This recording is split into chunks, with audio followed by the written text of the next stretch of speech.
كل ما تحب نفسك you're gonna realize انك انتي مش هتقبلي بأي حاجة علشان انتي already مدية لنفسك كل حاجة. الفيديو النهاردة لكل بنت حاسة ان هي وحيدة علشان ما عندهاش صحاب او ناس قريبين تتكلم معاهم وتفضفض معاهم وتشاركهم الميموريز الحلوة. and the reason I'm talking about this علشان أنا شخصيا شخص ما عندهاش صحاب خالص، يعني ما فيش عندي معارف، يعني صحاب بنات كده بنخرج ونتعشى وكده، بس احنا مش قريبين لدرجة ان انا لو بمر بمشكلة اكلمهم على التليفون واحكي لهم، يعني انا ما عنديش كده خالص. بس I realized ان مش لازم تكوني مبسوطة او تكوني memories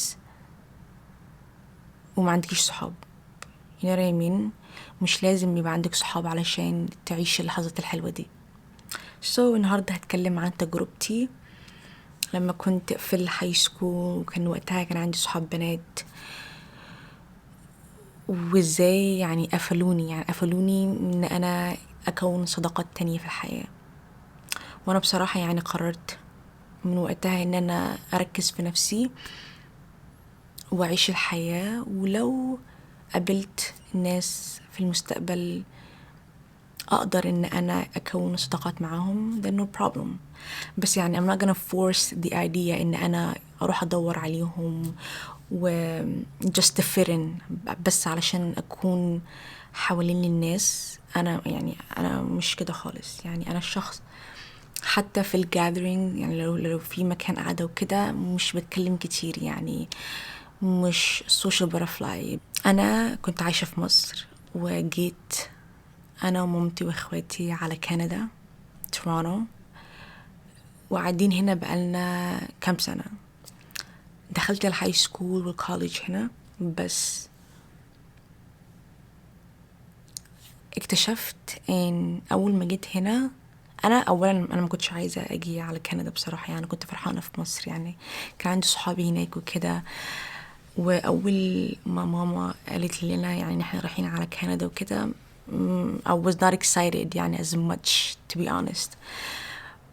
بس اول ما جيت على كندا ودخلت الهاي سكول اكتشفت ان انا مش زي البنات اللي حواليا، ممكن because of the culture differences، علشان هنا في كندا يعني الناس الموجودين هنا من كل انحاء العالم to be honest، يعني مش بس يعني white ولا black ولا Asian، لا بتلاقي ناس من كل البلاد، يعني مختلفين الجنسيات وكده.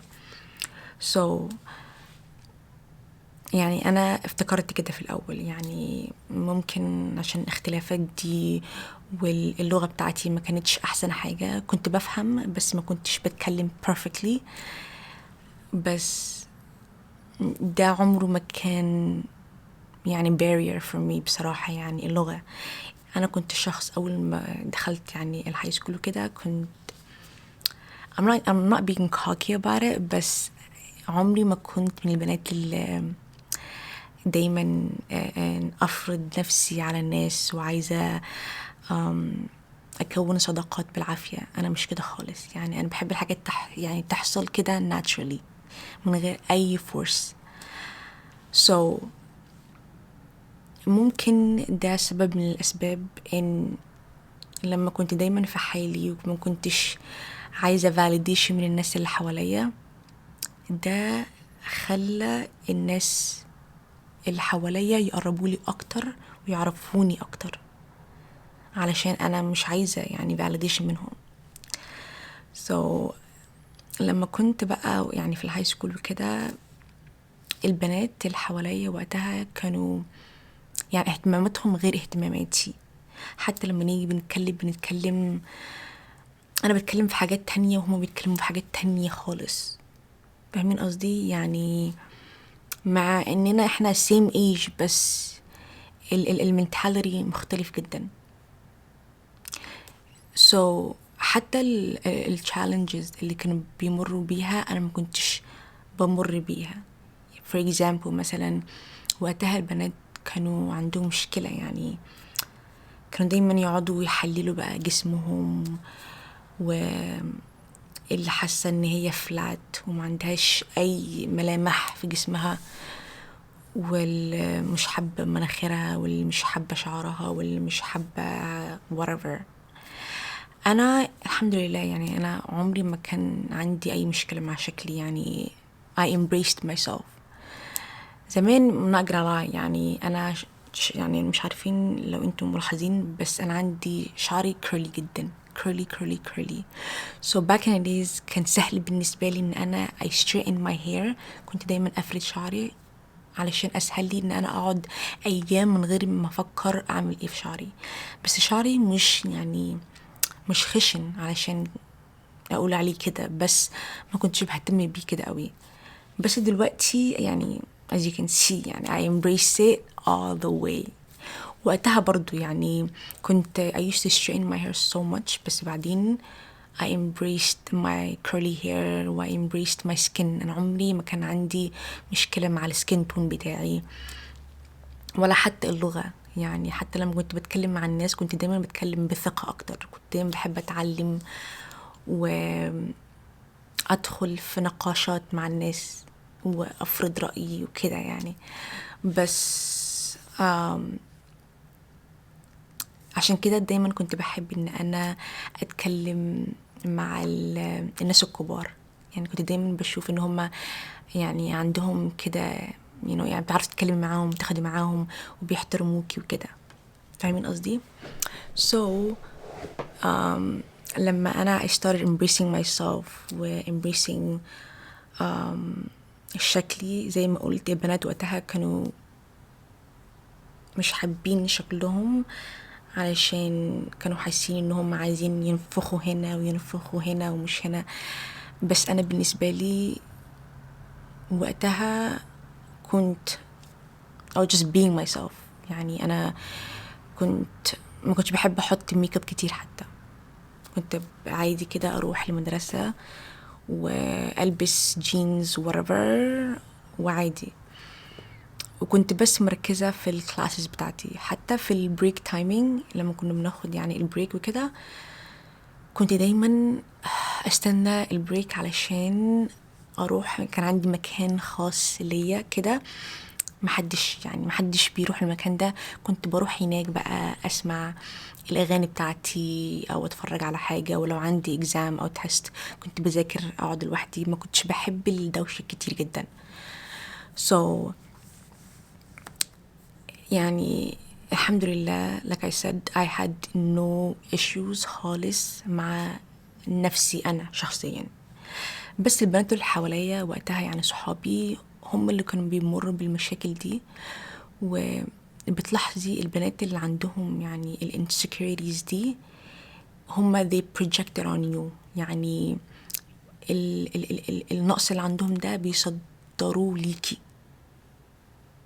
وانتي ممكن ما تعرفيش ده علشان هم صحابك، فانتي دايما بتحسي ان هم مش قصدهم وان هم بس they're being honest علشان هم صحابك، فلازم يكونوا صريحين معاكي. بس ده sometimes مش بيكون صراحة، بيكون يعني بيجي من حتة كده jealousy hate.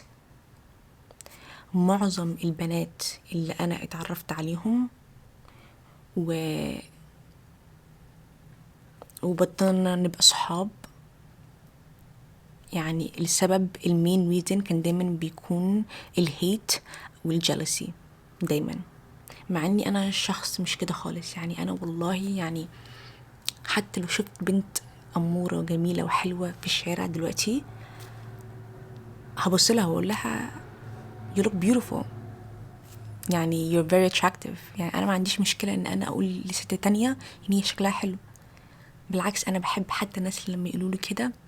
يعني حتى انا بحب الكومنتس اللي زي كده اللي بتيجي من الستات اكتر لما بتيجي من الرجاله، عشان الرجاله انتي ما تعرفيش الانتنشنز بتاعتهم، ما تعرفيش ان هو فعلا بيقولك كده علشان شكلك حلو كده فبيديكي كومبلمنت، ولا هو عايز منك حاجه في المقابل. فاهمين قصدي؟ بس البنات دايما بيبقى في الموضوع. فأنا شخص صريحة جدا، يعني لو مش حابة الطريقة اللي بتكلميني بيها أو الطريقة اللي بتعامليني بيها أو call you out، هقولك في وشك إن انتي you're fake. you know what I mean؟ so وأنا ما بحبش الفيك خالص. so بنات كتيرة جدا وقتها they expected، يعني كانوا متوقعين لما يجي يعاملوكي بطريقة مش تمام أو يقولولك كلام وحش أو كلام علشان بس يجرحوكي، هما متوقعين انك انتي تسكتي ما تقوليش اي حاجة. وانا شخص مش كده خالص، يعني انا هقولك وشك انك انتي you're fake وانا مش عايزة اكون صاحبتك و let's end it here. فالكلام ده يعني كان بيحصل وقتها كتير جدا، فانا ما كنتش فاهمه ليه كان بيحصل الكلام ده، ما كنتش عارفه ليه، يعني ما كنتش عارفه ايه السبب ان انا مش عارفه حتى to keep one friend. حتى sometimes بتسألي نفسك، يعني you question yourself، اللي هو في حاجة غلط فيا، يعني هو المشكلة أنا إن مش عارفة أكون صداقات ولا إيه، يعني what's the problem here. يعني I realized إن كل الكلام ده اللي انتي بتعمليه هو الحدود اللي انتي you're creating، ان ما حدش يكلمك بطريقة مش كويسة او حد يقلل منك او حد بيحاول يجرحك. الحاجات دي انا I cannot accept it. عايزة تعمليها في الناس التانيين جوا حد اللي هم ساكتين عن الحاجات دي it's up to them، بس انا عن نفسي شخص ما بحبش يعني ان انا اكون صداقات وكمان فيك. so what's the point. so من وقتها خلاص يعني ركزت في نفسي ومش عايزة، يعني خلاص اتقفلت من الموضوع كله. والمشكلة ان معظم وقتها يعني معظم البنات صحابي كانوا عرب وانتي فاكرة يعني اللي هم يعني عرب ومسلمين وكده فتعرفي تقربي منهم، بس الكلام ده بيحصل في كل حتة. so it's not about ديانة أو جنسية أو whatever. المشكلة دي مشكلة مش عارفة اللي بتحصل ما بين الستات معظم الوقت to be honest I don't know why. so من وقتها بقيت أحب أقعد مع نفسي أكتر، واكتشفت إن كل ما قضيت وقت مع نفسي كل ما حبيت نفسي أكتر وأكتر، وكل ما قعدت مع نفسي واتكلمت معاها وبحاول أفهمها، يعني بقى في connection كده. يعني أنا حاسة أنا عمري ما كان عندي يعني الكونكشن ده مع نفسي mentally و physically كده. بقيت عايزة أهتم بشكلي، بقيت عايزة أهتم بصحتي، بقيت عايزة أكون healthy كده. مفيش حاجة أهم من الصحة، مفيش حاجة أهم من mental health بتاعتك honestly. مع مرور الزمن بقيت شخص كل اللي أنا عايزاه إن أنا أقضي وقت مع نفسي، ومش عايزة حد تاني يدخل البابل ده، لدرجة إن أنا بقيت خلاص يعني لو حسيت أي حد بيحاول بس إنه هو يدخل البابل بتاعي ده اللي هو to attack right away. حتى when it comes to relationship يعني أنا حتى ما بديش فرصة للناس إن هم يقربوا لي. مش عايزة يعني حابة نفسي لدرجة إن أنا مش عايزة حتى أشارك نفسي مع حد تاني، مش عايزة أشارك وقتي مع حد تاني. الحب والاهتمام اللي بديه لنفسي مش عايزة أديه لحد تاني.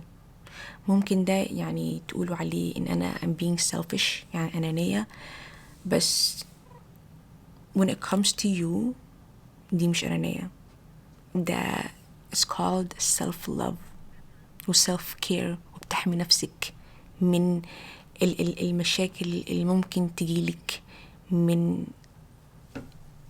الناس اللي حواليك. فاهمين قصدي ايه؟ دلوقتي انا ما عنديش اي مشكله ان انا اصاحب بنات واكون صداقات، بس المشكله فين بقى؟ المشكله ان هما البنات الكويسين اللي بيحبوا لك الخير and they're always gonna support you، وعارفة ومتأكدة ان مفيش اي jealousy او hate.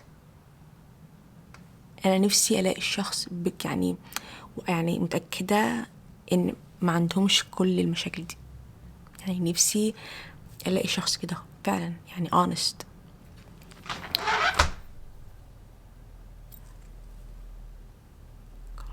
انا زي ما قلت ما عنديش اي مشكلة ان انا اصاحب بنات واتعرف عليهم كده، بس في بنات انا من الاول مش بحب ان انا حتى تانجيج with them اصلا من الاول.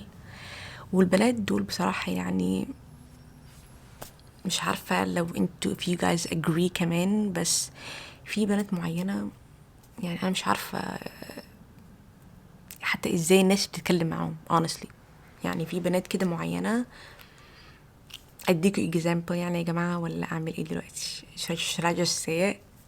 يعني في انواع كتيرة ماشي، انا ممكن اديكوا كذا يعني example. في بقى النوع اللي هما البيكمي بقى احنا كلنا عارفينهم، البنات اللي هم الاكسترا دول اللي عايزين بقى validation و confirmation بقى من الايه الرجاله اللي حواليهم. النوع بقى اللي ايه تبص هي بقى تبص لك كده وتقول لك مثلا يعني do you work out، يعني انتي بتتمرني، وانتي تقولي لها مثلا لا I don't work out، وتيجي تقول لك بقى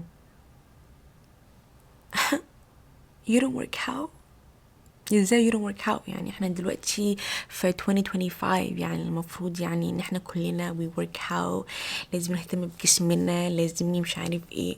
عارفين البنات دول اللي هم كده يعني في نص القعدة بيحبوا يتكلموا كده، البنت اللي دايما بتحاول ان هي دايما تلاقي الفاليديشن من الناس اللي حواليها، عشان ده بيديها يعني بوست كده، يعني confidence ان هي بنت كول وكده. النوع التاني من البنات اللي انا مش بطيقهم، يعني البنت اللي يعني ممكن تجيبك الارض وتجرحك بالكلام تحت obviously اطار اللي هو الكوميدي، وبتحاول تضحك الناس وتكون فاني، بس هي بتجرحك قدام الناس علشان هم يضحكوا وينبسطوا على حسابك. yeah. احنا مش بنحب النوع ده خالص خالص خالص خالص. في بقى النوع الثالث اللي انا برضو ما بحبهمش، اللي هم الجادجمنتال، بس ده بينطبق على كل الناس بصراحة. يعني انا ما بحبش الناس اللي judgmental، يعني ما بحبهمش خالص، ولا بحب حتى اقعد معاهم، عشان انت عارفة already يعني هم بيفكروا ازاي وشايفينك ازاي. حتى يعني اي كلام تقوليه هم already اخدين قرار في دماغهم وعارفين ومتأكدين. there's no point اصلا انك انتي تفتحي معاهم حوارات. البنات دول حتى يعني انا يعني ان انا بس اقول هاي حتى ما فيش. I'm so sorry. فين البنات اللي هم السبوريف؟ فين البنات اللي هم دايما عايزين لك الخير، عايزين لك انك تكوني مبسوطة وفرحانة ودايما الاحسن ودايما الاول؟ مفيش كده، يعني مفيش لحد دلوقتي. يعني honestly I cannot say عمري قابلت واحدة فعلا كده. يعني عمري ما قابلت حد نقي وسupportive ولويال في حياتي بصراحة. ونفسي يعني كان نفسي يبقى عندي صحبة كده، بس ربنا ما أردش. وأنا بصراحة يعني اكتشفت ان ربنا مش هيديكي كل حاجة. يعني انت you cannot have everything in life. ما فيش حد كمان perfect. ما ينفعش تاخدي كل حاجة في الحياة. يعني ما ينفعش ربنا يديني جمال ويديني حلاوة كده ويديني شخصية كويسة وكل المواصفات الحلوة دي، واجي اشتكي بعدين واقول ليه ربنا يعني ليه انا ما لقيتش صحبة كويسة؟ يعني ليه؟ I cannot say that. كل اللي اقدر اقوله الحمد لله ان انا at this point in my life يعني أنا مش ندمانة على أي حاجة، وحابة نفسي كده، وحابة الفايب بتاعي، حابة الانرجي بتاعي. حتى لما ببقى خارجة وعارفة ان انا هرجع البيت وهقضي وقت مع نفسي، ده بالنسبة لي يعني حماس. يعني I cannot wait ان انا اروح البيت علشان بس اقضي وقت مع نفسي، either بقى اتفرج على موفي او اعمل self care او whatever it is. بس وقتي ده بالنسبة لي خاص. That's how much I appreciate my time honestly. يعني التايم بتاعي ده تايم لي انا لوحدي، ومحدش يقدر ياخده مني. اوكي so اعرفي ان just cause ما عندكيش صحاب مش معناته يعني there's something wrong with you. بالعكس، ده يعني ربنا اختارك علشان عارف انك انتي مش محتاجة صحاب علشان تكوني مبسوطة وفرحانة. يعني ربنا already في بلان حلوة جاية your way لو انت بس أؤمنتي بربنا أكتر، وانك تثقي فيه أكتر، وما تشتكيش، وقبلي مش اقبلي بس اعرفي ان كل حاجة بتحصل for a reason. so ما تحاوليش انك انت you force الحاجات. حد مش عايز يكون صديقك، او حد مش عايز ان هو يبقى عنده relationship معاكي، don't force it. حتى لو انت معجبة بواحد وحاسة ان هو مش معجب بيكي، صدقيني لما انت you push people away هتلاقيهم ان هما you're attracting it. لو انت عايزة اي حاجة في حياتك ما تفكريش فيها، هتلاقيها جاية your way already. ده اسمه law of attraction، قانون الجذب. انك تؤمني بحاجة وعارفة ان هي تحصل، فبتسيبي كل حاجة تروح يعني في اطارها الطبيعي، وعارفة في دماغك ان الحاجات الحلوة هتحصل بس مش دلوقتي. This is not your time، بس التايمينج بتاعك جاي in the future. So all you can do is انك تشتغل على نفسك وتحب نفسك وتدي وقت لنفسك، عشان الوقت ده مش هتلاقيه بعدين. كل اللي انا عايزة اقوله لك just cause انك انتي حاسة انك لوحدك مش معناته انك انتي وحيدة. انك تكوني لوحدك وانك تكوني وحيدة يعني it's two different things. ما ينفعش يعني تقارني الاتنين مع بعض. يعني انت ممكن تكوني حاسة بالوحدة وانت قاعدة مع ناس حواليك، وممكن انت قاعدة مع نفسك لوحدك وحاسة ان عندك كل حاجة انت عايزاها في الحياة. فاهمين قصدي ايه؟ so مش عايزاكي تحسي بكده خالص. عيشي الحياة وانبسطي وانطلقي. اوكي explore، سافري.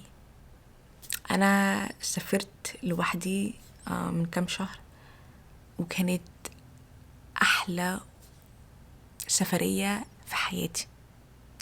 كنت سافرت قبل كده لوحدي برضو، بس كنت رايحة ازور اخويا، بس المرة دي سافرت لوحدي وحسيت باحساس انا عمري ما حسيت بيه، لدرجة ان انا قلت from now on انا هسافر لوحدي. وفعلا next year I'm gonna be traveling، ومش عايزة اسافر مع حد، مش عايزة اسافر مع نفسي واستكشف الحياة مع نفسي واستمتع. يعني عايزة استمتع بكل لحظة honestly. وان شاء الله in the future بقى لو عايزة بقى اتجوز او whatever، يعني خلاص يعني انا عملت كل حاجة انا عايزاها and then ممكن بقى استقر بقى يعني we'll see. okay we'll think about it. So I hope you guys liked the video. خلوا بالكم من نفسكم. Love you and